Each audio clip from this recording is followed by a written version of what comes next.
Sziasztok! Az ikerlángok számára készítek most egy videót, hogy náluk mi a jelenlegi helyzet, mi van náluk, mit lehet tudni arról, hogy ők mit gondolnak egymásról, ha együtt vannak akkor is, ha nincsenek együtt akkor is, és egyébként mit éreznek egymás iránt.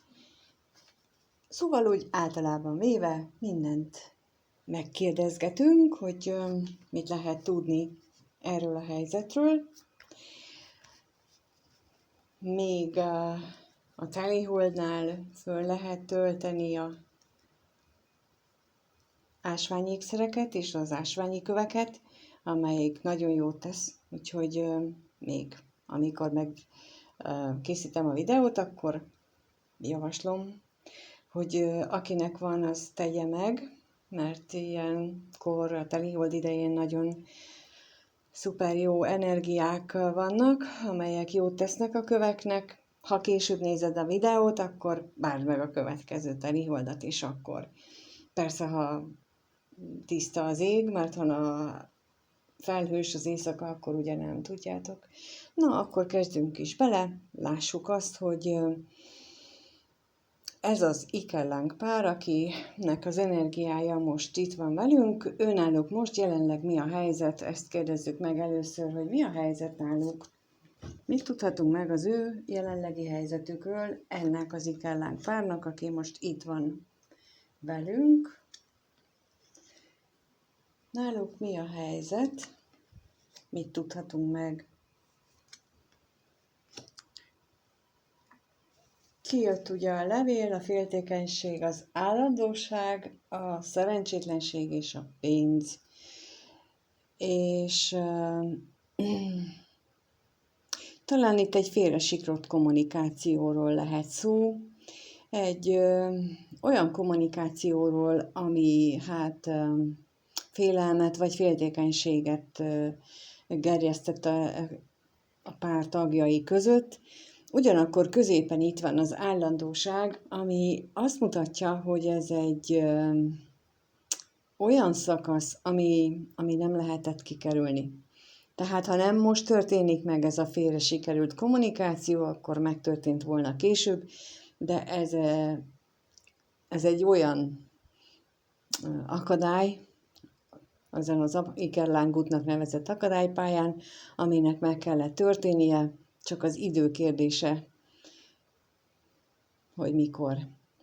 És akkor a szerencsétlenség és a pénz, ez valami nagy szerencsétlenséget jelent, vagy azt jelentheti, hogy az anyagi problémák, azok a közéjük állnak, és ez okozhat némi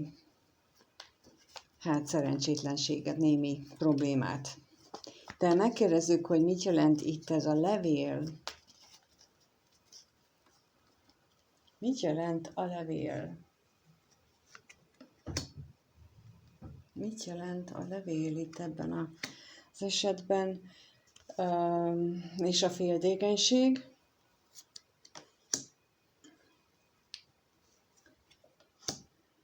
A levélre kijött a betegség és a lelkész, a féltékenységre pedig a hamisság és a remény, és a betegség és lelkészből az jön, hogy nagyon mély lelki tusát, mély depressziót eredményezett ez a félrecsúszott kommunikáció, ami tulajdonképpen a reményeknek is,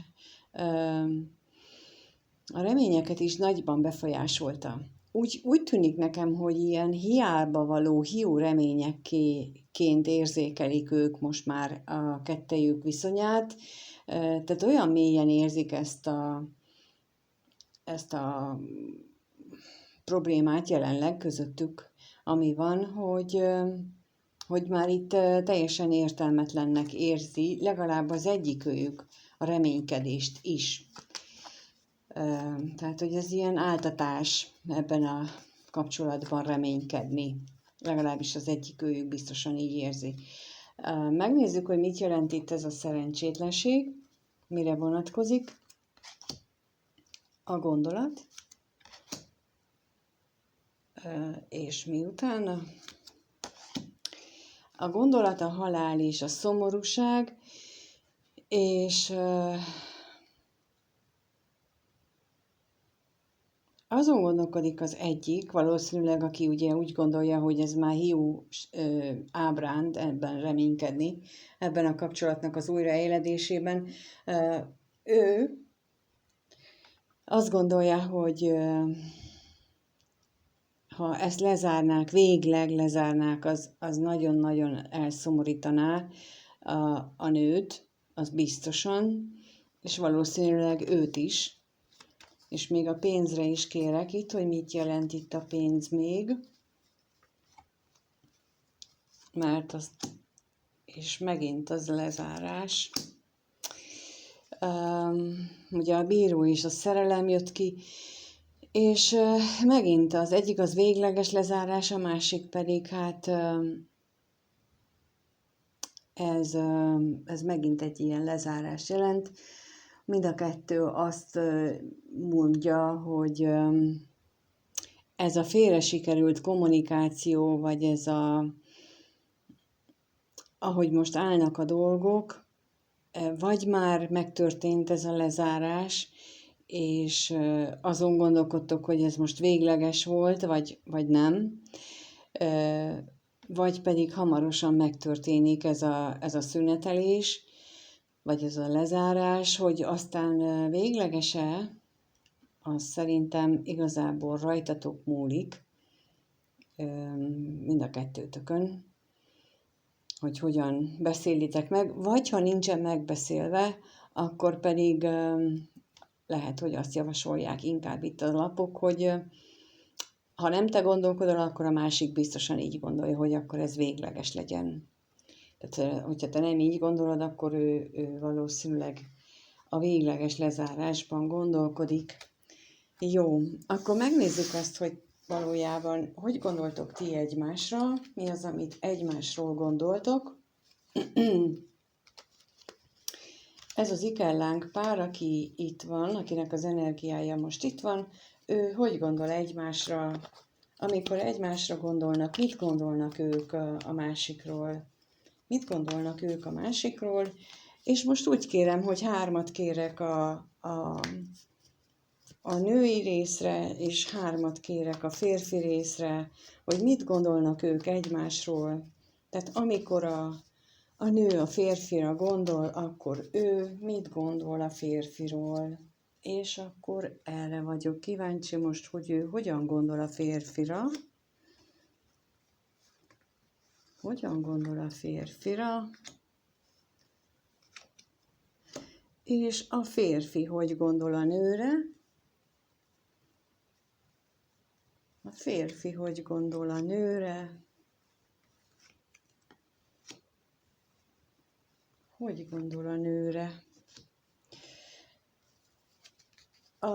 A nő esetében, az ikerlánkpár női tagja, ott kijött a lelkész, a vágyakozás és az özvegyember. Ő azt gondolja, hogy ez egy mély kapcsolódás, és nagyon lelke legmélyéből vágyik arra, hogy a másikkal, a társával legyen, és még azt is gondolja, hogy a férfi az nagyon magányosnak érezheti magát, pontosan azért, mert úgy gondolja, hogy ez egy mély lelki kapcsolódás, és szerinte nagyon hiányzik a férfinak ez a lelki kapcsolat, ami kettőjük között van. Kérnék még valamilyen bővebb információt erre a lelkészre.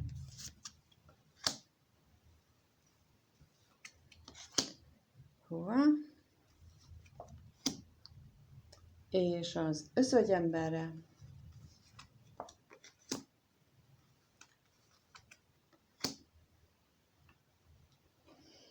Kijött ugye a lelkészre a szerelem, az utazás és a betegség, tehát, hogy a nő úgy gondolja, hogy ez egy nagyon mély szerelem, nagyon a lélektől lélekig szóló szerelem, és itt ugye az jön már ki, hogy itt most ebben nem mennek jól a dolgok, mert megbetegedett ez a szerelem. És az özvegyemberre pedig a házasság és a veszteség lapja jött ki, ami azt jelentheti egyes esetekben, hogy a férfi az mondjuk kapcsolatban él, és ez a kapcsolat okozza az ikellán kapcsolódásnak a problémáit, az okozza ezt a veszteséges hiányállapotot. Jó, akkor megnézzük azt, hogy a férfi hogy gondol a nőre.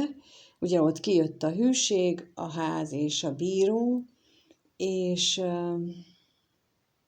ugye azt gondolja, hogy a nő az egy nagyon kitartó, a nő az otthont jelenti a számára, ez stabilitást ad neki, megbízhatóságot, tehát amikor a nőre gondol, akkor egy megbízható, stabil valakinek gondolja, és a bíróval itt ő is arra utal, hogy nincs kapcsolat, hogy ez a kapcsolat megszakadt közöttük. De rá is kérdezek, hogy mit jelent itt a bíró, milyen pluszot kaphatunk hozzá, mit jelent a bíró.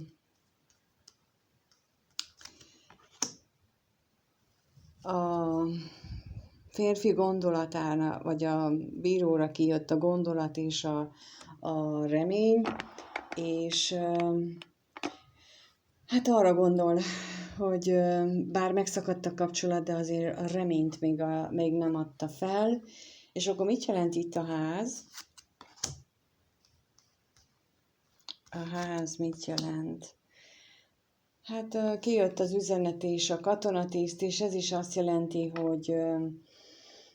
hogy még a kommunikáció is elég nehezen működik közöttük, ott is ilyen távolságtartás van, ott is csak néhányatoknál van az, hogy van egyáltalán kommunikáció, többségében azt gondolom, hogy még az sincs, és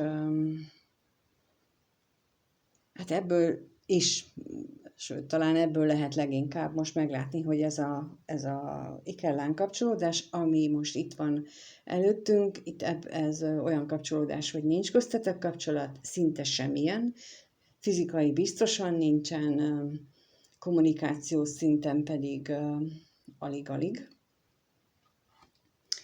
Jó.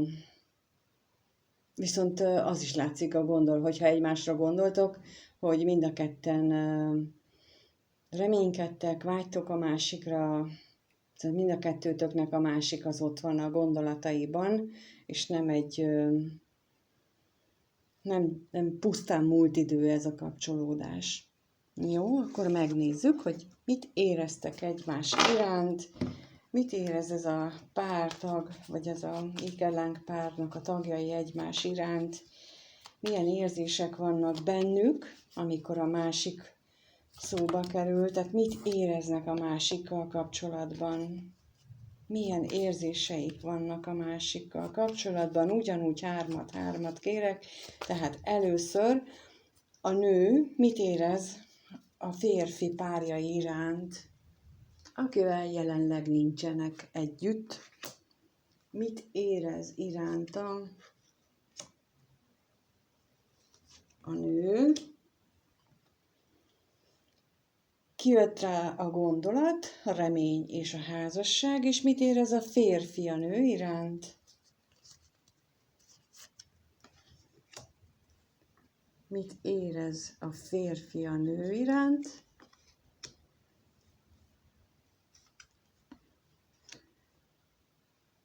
Ide pedig kijött a váratlan öröm, a halál és a szerencsétlenség. És a nő részéről ugye kijött a gondolat, remény és a házasság, tehát a nő az a másikkal kapcsolatosan, a párjával kapcsolatosan gondolkodik, és abban reménykedik, hogy ebből még lesz egy elkötelezett kapcsolat, az ő érzései körül forognak, ez az, amit ő nagyon szeretne megtapasztalni, de az érzéseiben nagyon erősen itt van. Még kérek a gondolatra, hogy mit jelent itt ez a gondolat, vagy esetleg hogyan lehet még esetleg értelmezni. Kijött a bosszúság és az állandóság, és azt gondolom, hogy az érzéseiben bosszankodik is emiatt, hogy így alakult a helyzet, hogy sokat mérgelődik, morgolódik magában a jelenlegi szituáció miatt, és akkor még a házasságra is kérek. És ide kijött az örvendezés és a látogatás, és az érzéseiben az is megnyilvánul, hogy ő nagyon élvezi a férfival való együttlétet. Az előbb láttuk, hogy nagyon mélynek gondolja, nagyon mély szerelemnek gondolja, itt meg a testi örömöket is mutatják a lapok, hogy ezt is nagyon élvezi a nő, az érzéseiben ez nyilvánul meg. És akkor a férfi, ő a nő iránt úgy érzi, hogy az egy váratlan csoda volt a számára, amikor, meg most is csodának érzi, egy váratlan csodának, ami véget ért, ami megszakadt, ami szétment, ami nagy szerencsétlenséggé fajult. És most valahogy azt érzem, hogy ő nem is érti ezt, hogy hogyan lehetett ez, hogy hogyan történhetett ez, most így ez jött egy menet közben, vagyis folyamatában, és akkor megkérdezzük, hogy miért van itt a halál. Ugyanúgy, mint az előbb. Kijött rá az üzenet és a katonatiszt, hogy olyan szinten megszűnt ez az egész, hogy még csak nincs is beszélgetés sem. És a szerencsétlenségre kérek még.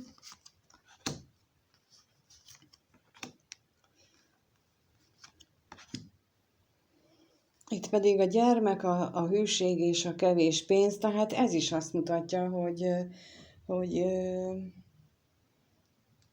nincs köztük semmi. És a férfi, amikor a nővel kapcsolatosan reménykedne egy új kezdetben, ebben kitartóan bízik, de nulla esélyt lát rá pillanatnyilag, mint ahogy arra is nulla esélyt lát, hogy ők beszéljenek egyáltalán. Viszont mégis csodának érzi a nőt magát, és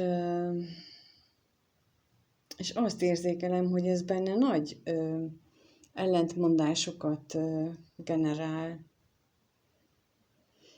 Hát megkérdezzük azt, hogy mire számíthatunk itt ebben a kapcsolatban a következő 1-2 hétben. Hogyan alakul ez a következő 1-2 hétben ez a kapcsolat? Hogyan alakul ez a kapcsolat a következő 1-2 hétben? Lesz-e változás? Nem lesz változás? Hogyan alakul ez a kapcsolat a következő 1-2 hétben? Hogyan alakul ez a kapcsolat a következő 1-2 hétben? Lássuk, hogyan alakul ez a kapcsolat.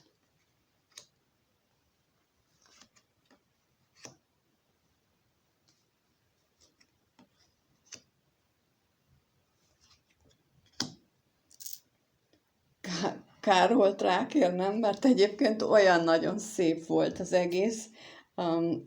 Kijött ugye a szerencse, az ajándék, az üzenet, a remény és az utazás, és ugye megkérdeztem, hogy hát hova utaznak át a szerencsétlenségbe, mert hogy arra a kérdésre mindjárt ez jött ki. Szóval egyébként azt mutatják a lapok, hogy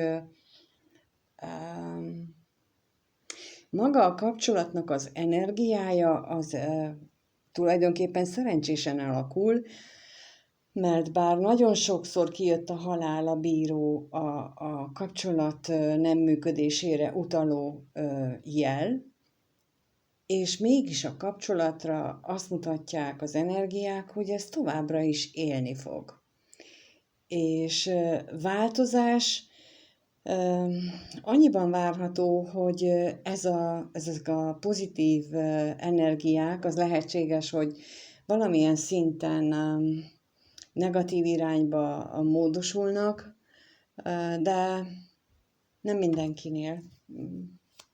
Sokkal inkább azt érzem, hogy a kapcsolat maga az változhat, illetve akkor lehetséges, hogyha az egyik fél úgy dönt, hogy jó, akkor ő teljesen hátat fordít ennek.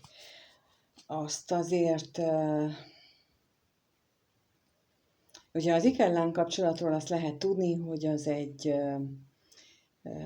égi szerződés alapján jön létre, viszont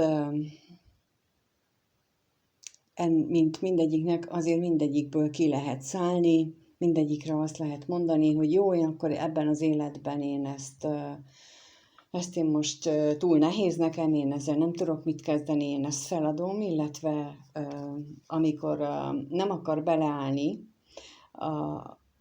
a pár egyik-másik tagja, vagy egyik sem, abba, hogy ő a lélek fejlődésével, a saját lelkének a fejlődésével foglalkozon, akkor is ki lehet szállni, és azt mondani, hogy jó, hát nekem ez nem kell.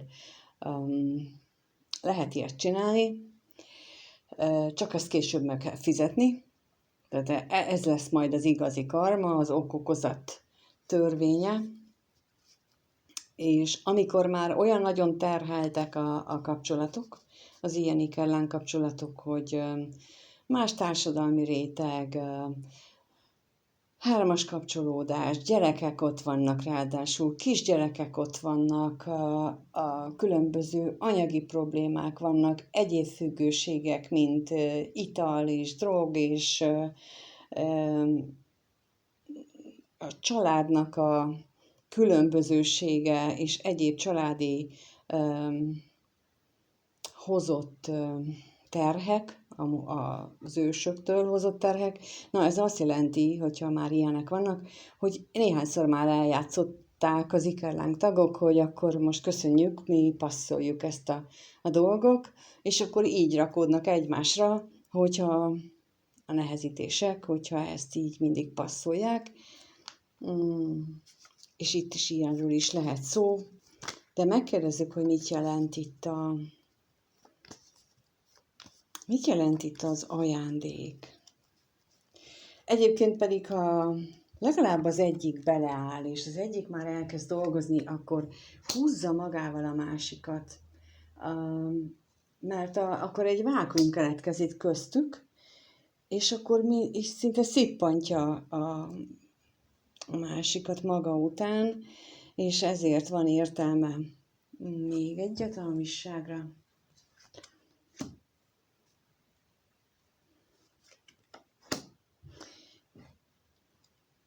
És most, ami még eszembe jutott, hogy nem elég elmenni egy tanfolyamra. Nem elég csak úgy ott ülni, végigülni, és azt mondani, hogy nekem van egy papírom, ez nem elég, és nem is kell elmenni tanfolyamra sem, hogyha otthon ilyen videókban elhangzott javaslatok alapján így valaki magába néz, akkor felmeri vállalni azt a nehézséget, amit egy ilyen lélek önismeret hoz, akkor ma egyedül is meg tudja tenni, de Ikellánk útnál ez elkerülhetetlen, mert hogy pont ez a célja. És az ajándékra kértem itt most, hogy visszatérjek oda, kijött rá a szomorúság, a hamisság, a bosszúság és a lelkész, és ugye mondtam, hogy látszólag ez egy nagyon szép energia, ez itt van, ez a mélyben meglévő energiát mutatja, a felszínen viszont ott a szomorúság, ott van a mély belső vívódás, a nem is annyira akarom én ezt a dolgot féle ámítás, önámítás, Szóval a felszínen az nem egészen így nyilvánul meg, mint ahogy itt energiák szintjén mutatják a lapok. A felszínen itt az ego, az elménk lejátsza ezt a játékot, hogy én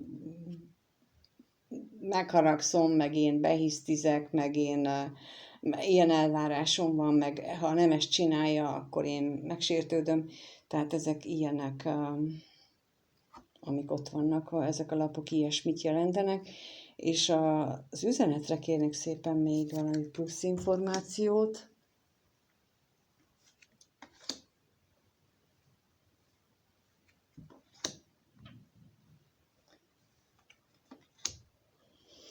Kijött rá a gondolat, a váratlan öröm, a vágy és a szerelem.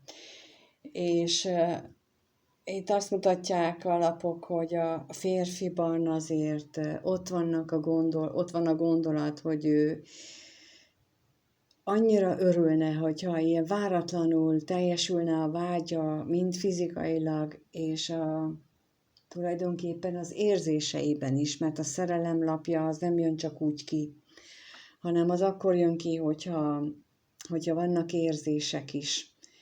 És ugye az üzenetnél az előbb láttuk már, hogy nem nagyon van köztük, viszont itt gondolati szinten is megjelenik a férfinál az, hogy annyira szeretne találkozni.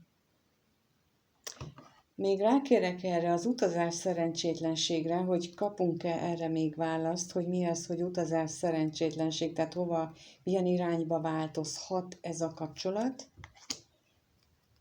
Milyen irányba változhat? Kijött rá a betegség és a levél, tehát ugye a szerencsétlenség az előbb nem véletlenül jött ki. Ez a betegség és a levél, ez azt jelenti, hogy a kommunikáció továbbra sem lesz aktív, és nem valószínű, hogy abban jelentős elmozdulás lenne, de maga a kapcsolat az nagyon szép energiában marad, azt tudom mondani, és legalább, ha az egyik élteti, akkor már szerintem így ez a negatív a végén, az azért már sokat tompítható. Hát köszönöm, hogyha itt voltatok, köszönöm, hogy megnéztétek, és lájkoltok, feliratkoztok, megosztjátok. Köszönöm, ha megírjátok, hogy ti hogy gondoljátok, vagy mit gondoltok erről. Egyáltalán azt is, hogyha valaki mást gondol az ikerlángról, én nem mondom, hogy az enyém, az én véleményem az egyetlen, sőt, többet is olvastam, többről is hallottam. Én ebből a sok mindenből vettem, vagy raktam össze ezt, mert én így látom logikusnak, így látom észszerűnek, de szívesen elolvasok és meghallgatok másokat is, mert abból tanulunk, én szeretek tanulni mindenből és mindenkitől, de ahogy én igyekszem alázattal tenni a dolgokat, azt úgy örülök, ha más is így teszi. Köszönöm szépen mindannyiótoknak, nagyon jót kívánok, mindent. Köszönöm, sziasztok!